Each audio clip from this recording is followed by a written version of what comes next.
Padre, Hijo y Espíritu Santo. ¿Son tres, dos o uno? ¿Es el Hijo menor que el Padre? Sin duda alguna, la comprensión de la divinidad, de acuerdo a la Biblia, es fundamental para tener una relación de amor y de poder con Dios. Es imposible tener una verdadera comunión con Dios si no entendemos por fe la revelación de lo que la Biblia revela acerca de la naturaleza divina. Lo primero que debo dejar en claro es que, en contra de lo que lamentablemente muchos creen, la Biblia no habla de dos dioses distintos, a saber, uno en el Antiguo Testamento y otro en el Nuevo Testamento. Esto es falso completamente. La Biblia revela a un solo Dios de principio a fin, desde el libro de Génesis hasta Apocalipsis. Sin embargo, no me enfocaré en este punto, pues la aparente contradicción que hay entre el Dios del Antiguo y del Nuevo Testamento se desvanece en el momento en que conocemos el misterio del Padre, del Hijo y del Espíritu Santo. El problema parece surgir cuando llegamos al Nuevo Testamento. En él leemos que Dios es Padre, Hijo y Espíritu Santo. Ciertamente algo muy extraño y escandaloso, no solo para la mentalidad judía, la que es monoteísta recalcitrante, sino en realidad para todo tipo de pensamiento. ¿Qué significa esto de Padre, Hijo y Espíritu Santo? Millones de personas le llaman a esto la Trinidad Divina, el Dios Trino o Triuno. La explicación teológica, básicamente hablando, dice que se trata de un Dios compuesto por tres personas. En esta concepción paupérrima y errónea de Dios se encuentran engañadas y atrapadas millones de personas, desde luego principalmente cristianos. Ciertamente los judíos no tienen este problema, aunque tienen otro no menor, que es el desconocimiento de Yeshua como el Mesías prometido por Moisés y por los profetas de Israel. Sin embargo, el propósito de este análisis es despejar todas las dudas que haya con relación a la naturaleza de Dios y probar con la ayuda del Espíritu Santo no solo que el Dios del Nuevo Testamento es exactamente el mismo que el Dios que presenta el Antiguo Testamento, sino en primer lugar demostrar que no existe tal Trinidad o compuesto de tres dioses.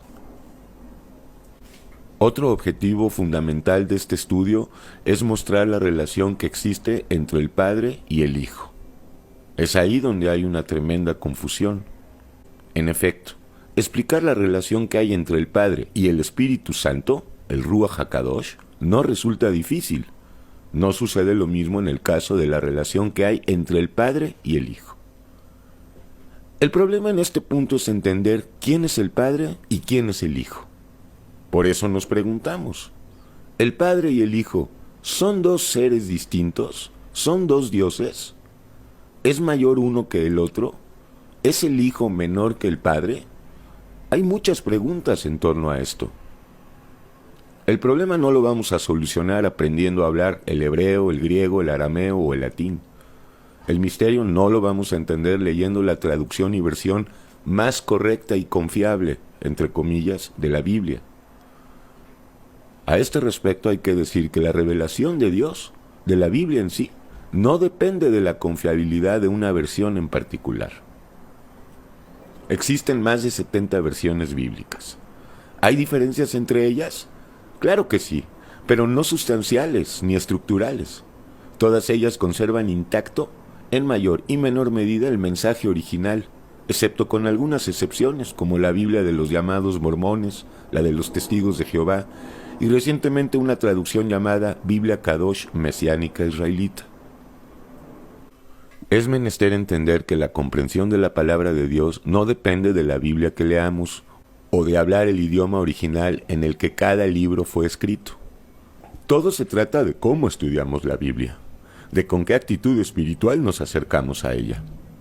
Si la estudiamos con fe incuestionable, de que lo que leemos es la palabra de Dios, si la leemos no como inspirada por seres humanos, sino por Dios directamente, si además la estudiamos como ignorantes, pero con el anhelo y la necesidad de conocerla, es decir, de conocer a Dios, el misterio de la unidad y del nombre de Dios se revela por sí mismo.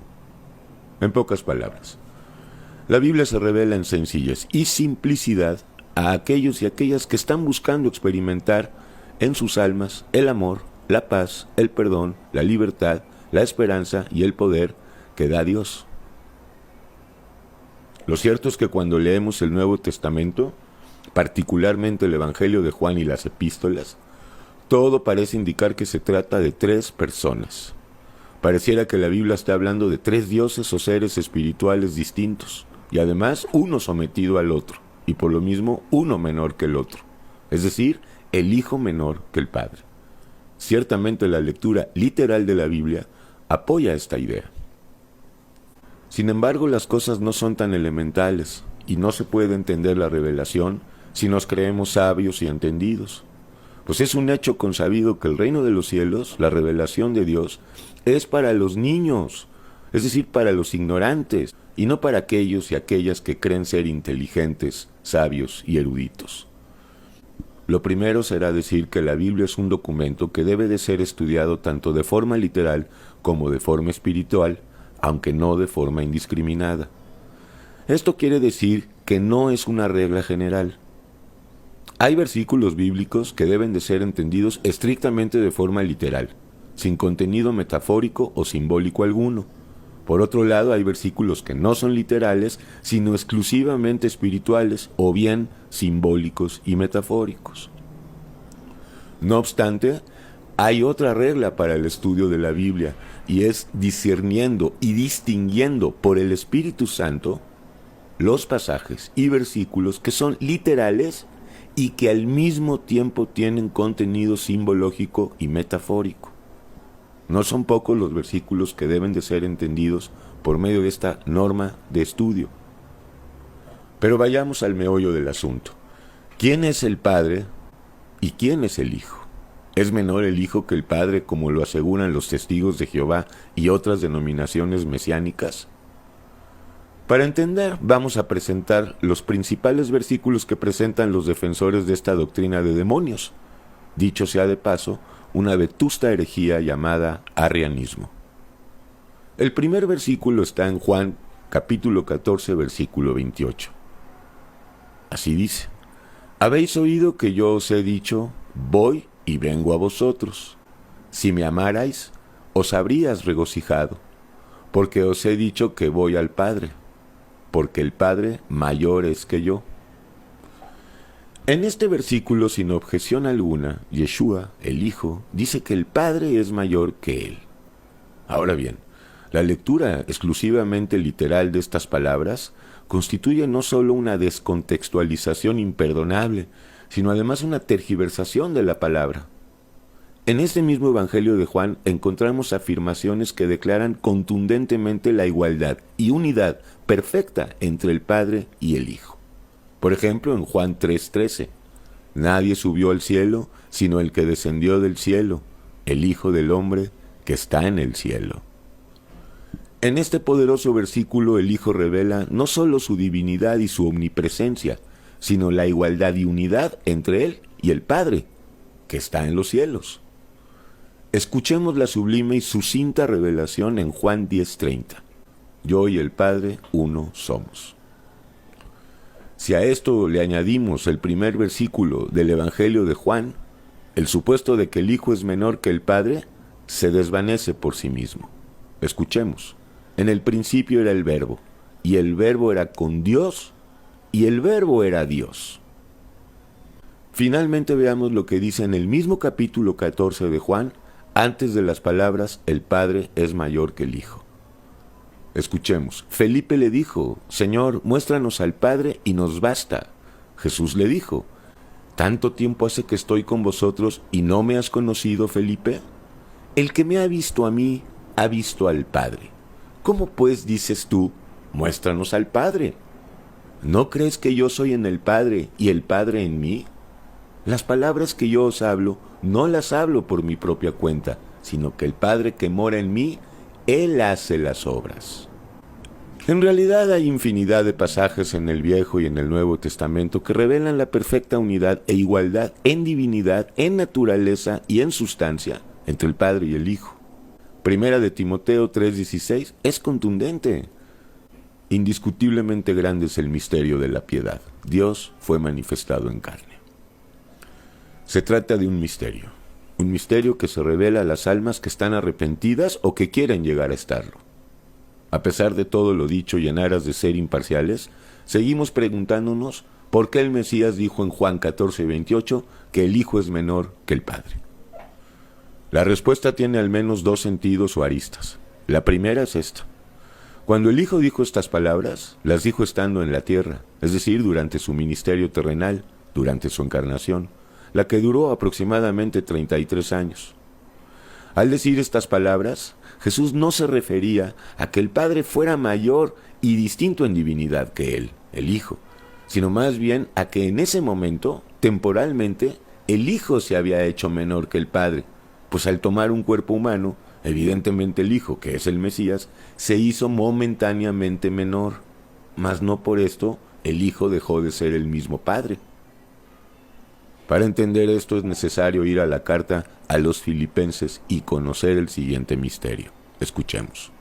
Haya pues en vosotros este sentir que hubo también en Cristo Jesús, el cual, siendo en forma de Dios, no estimó el ser igual a Dios como cosa a que aferrarse, sino que se despojó a sí mismo, tomando forma de siervo, hecho semejante a los seres humanos, y estando en la condición humana, se humilló a sí mismo, haciéndose obediente hasta la muerte, y muerte de cruz.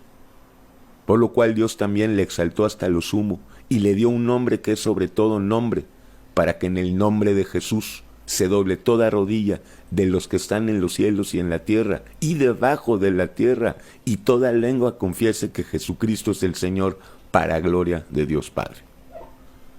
También el Salmo 8, 4 al 8, Salmo 100% mesiánico, revela este misterio, el de la encarnación y anonadamiento temporal del Dios vivo en la humanidad del Hijo, el Mesías.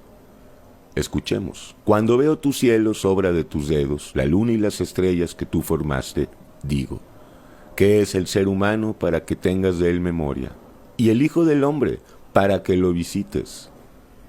Le has hecho poco menor que los ángeles, y lo coronaste de gloria y de honra. Le hiciste señorear sobre las obras de tus manos. Todo lo pusiste debajo de sus pies, ovejas y bueyes, todo ello, y asimismo las bestias del campo, las aves de los cielos y los peces del mar, todo cuanto pasa por los senderos del mar. Dios es uno e indivisible. Si no fuera así, Dios no podría ser Dios. Dios es unidad y unicidad, es decir, es uno y único. Si no fuera así, Dios no podría ser Dios. Dios es uno, es creador y por consiguiente es increado. Pero he aquí que Dios fue engendrado en la encarnación de Yeshua. ¿Quién lo engendró? En realidad Él mismo, por medio de su Espíritu Santo. ¿Quién resucitó de los muertos a Jesucristo? En realidad Él mismo. Decir que otro es contrario a la verdad. Decir que el Padre, perfecto, pero el Padre y el Hijo, uno es. ¿Por qué Jesús oró al Padre?, se preguntan aquellos que dividen y separan la divinidad. ¿Acaso porque el Padre es mayor que Él? No, pero en ese momento sí lo era. Aquí está la clave para comprender todo, el contexto y la concordancia con toda la Biblia. La segunda razón por la cual Yeshua dijo estas palabras escritas en Juan 14:28 es para darnos el ejemplo y el paradigma perfecto para que sepamos cómo hay que adorar y obedecer al Padre. Recordemos que nosotros somos hijos por adopción, a diferencia de Jesús, que es el Hijo unigénito. Dios se reveló desde el principio como uno y único.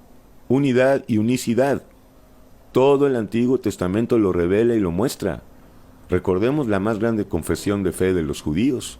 Escucha Israel, el Señor nuestro Dios es, el Señor uno es. Deuteronomio 6:4.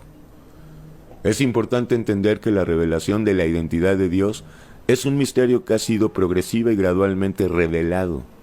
Todo comenzó en Génesis, pasando por los patriarcas, los profetas y los reyes de Israel.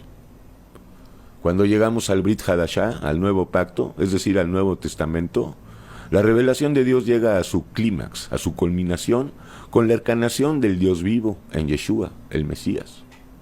Siglos antes Dios le había dicho a Moisés, su siervo, en la zarza ardiente, «Yo soy el que soy». Parafraseando, yo soy el que llegaré a ser, o más bien el que me daré a conocer. El Nuevo Testamento nos enseña que Dios es uno, pero que al mismo tiempo se manifiesta en tres ministerios u oficios, a saber, el ministerio del Padre, del Hijo y del Espíritu Santo. No se trata de tres dioses o dos dioses, no se trata de tres personas, como dicen la mayoría de los credos y dogmas cristianos, sino de tres expresiones que revelan la voluntad de un solo Dios. Si pensamos que el Mesías, el Hijo, es menor que el Padre, estamos separando y dividiendo a Dios. Esta es la obra más perversa de Satanás. Se trata de un solo Dios que se manifiesta de tres formas, así como el agua puede manifestarse en los tres estados de la materia y no por eso deja de ser agua. H2O. Al ser el Mesías Dios mismo, literalmente Dios en persona, la imagen visible del Dios invisible, es también el único capaz no solo de justificarnos con su sangre de todas las culpas por nuestros pecados, sino también de cumplir la ley de Moisés en sustitución por nosotros. Por el hecho de que en Yeshua, el Hijo de Dios, habita toda la plenitud de la deidad, es también el único capaz de darnos verdadera unidad, poder y vida nueva, su Espíritu Santo, es decir, su mente. Otro argumento que suelen presentar aquellos y aquellas que lamentablemente creen que el Hijo es menor que el Padre es el hecho de que en la Biblia está escrito en varias ocasiones que el Hijo está sentado a la diestra del Padre. Pero analicemos estas palabras, la diestra del Padre. Se trata de una expresión que deberíamos analizar y repensar más de 3 veces. Una idea que habría que verla básicamente como una metáfora y no literal. En efecto, ¿quién de nosotros puede entender a cabalidad lo que el escritor sagrado quiere decir con la diestra del Padre? Lo cierto es que cuando pensamos en la diestra del Padre, ilusamente pensamos en las típicas representaciones pictóricas en las que se observa a un anciano y a su lado derecho al Cristo o Mesías, representado ya sea de joven o de niño. Sin embargo, pensar de esa manera es errónea, y es sobre todo un modo de pensar patéticamente romántico y sentimental. Tenemos que entender con simplicidad que la diestra de Dios, además de simbolizar la justicia divina, también simboliza el trono de Dios. En otras palabras, en la diestra están el Padre, y el Hijo, y el Espíritu Santo, el cual es una sola persona, un solo Dios. Si Yeshua fuera menor que el Padre, entonces se requerirían 2 tronos, uno mayor para el Padre y otro menor para el Hijo. Sin embargo, la Biblia solo habla de un trono para un solo Dios. El tema que estamos tratando corresponde en teología a cristología. Lo cierto es que existen millones de libros, tratados y ensayos de todo cuño que hablan acerca de la naturaleza humana y divina del Mesías. Es por esta razón que lo que menos deseo es abordar este tema de una forma teológica y filosófica, es decir, compleja y rebuscada. La intención es mostrar de forma sencilla y sobre todo con bases escriturales la realidad de las cosas. Podría citar muchos más versículos que sustentan la unidad divina y la imposibilidad de dividirlos y separarlos. Esto está más que documentado en la Biblia de 3 formas básicamente, a saber, en tipo, en símbolo y en profecía. Conclusión. A pesar de que la lectura literal del Nuevo Testamento parece presentar a 3 personas en la divinidad y a una menor que otra, esto es falso. La revelación del Espíritu Santo nos enseña que Dios es uno. Punto. Queda una pregunta por hacernos. ¿Acaso sería lógico y coherente que habiéndose revelado Dios desde Génesis hasta el último profeta de Israel, Malaquías, como uno y único, se revelara en el Nuevo Testamento como un ente compuesto de 3 personas? Respuesta: no. Por eso concluimos este breve y sencillo análisis con estas palabras. Desde el principio de su rebelión, Satanás no solo ha deseado usurpar el trono que solo a Dios le corresponde, también se ha encargado de mantener a los seres humanos ignorantes del verdadero Dios, del Dios vivo y de la sencillez de la salvación. Para esto ha utilizado millones de doctrinas de todo tipo, religiosas, filosóficas, psicoanalíticas, etcétera, etcétera. Todo con la intención de mantenernos bajo su dominio y potestad. Si quieres salir del verdadero Egipto, de la verdadera esclavitud, que es el pecado, si quieres salir de la tiranía del verdadero faraón, que es Satanás, ve con Yeshua. Él es el camino al Padre y Él es el Padre. ¿Cuál es la relación entre Dios y el Mesías? Ahora ya lo sabes. Dios es el Mesías. ¿Es el Padre mayor que el Hijo? Ahora ya lo sabes. Dios es uno. Escucha con fe las siguientes palabras. Porque un niño nos es nacido, hijo nos es dado, y el principado sobre su hombro, y se llamará su nombre admirable, consejero, Dios fuerte, Padre eterno, príncipe de paz. Lo dilatado de su imperio y la paz no tendrán límite sobre el trono de David y sobre su reino, disponiéndolo y confirmándolo en juicio y en justicia desde ahora y para siempre. El celo del Señor hará esto. Isaías 9, 6, 7. Miraba yo en la visión de la noche, y he aquí que con las nubes del cielo venía uno como un hijo de hombre, que vino hasta el anciano de días, y le hicieron acercarse delante de él. Y le fue dado dominio, gloria y reino, para que todos los pueblos, naciones y lenguas le sirvieran. Su dominio es dominio eterno, que nunca pasará, y su reino uno que no será destruido. Daniel 7, 13, 14. Pero tú, Belén Efratá, pequeña para estar entre las familias de Judá, de ti me saldrá el que será Señor en Israel, y sus salidas son desde el principio, desde los días de la eternidad. Miqueas 5:2. Él es la imagen del Dios invisible, el primogénito de toda creación. Porque en él fueron creadas todas las cosas, las que hay en los cielos y las que hay en la tierra, visibles e invisibles, sean tronos, sean dominios, sean principados, sean potestades. Todo fue creado por medio de él y para él. Y él es antes de todas las cosas, y todas las cosas en él subsisten. Colosenses 1, 15 al 17. En el principio era el Verbo, y el Verbo era con Dios, y el Verbo era Dios. Este era en el principio con Dios. Todas las cosas por él fueron hechas, y sin él nada de lo que ha sido hecho fue hecho. Juan 1, 1 al 3. El que tenga oídos, la que tenga oídos, que oiga.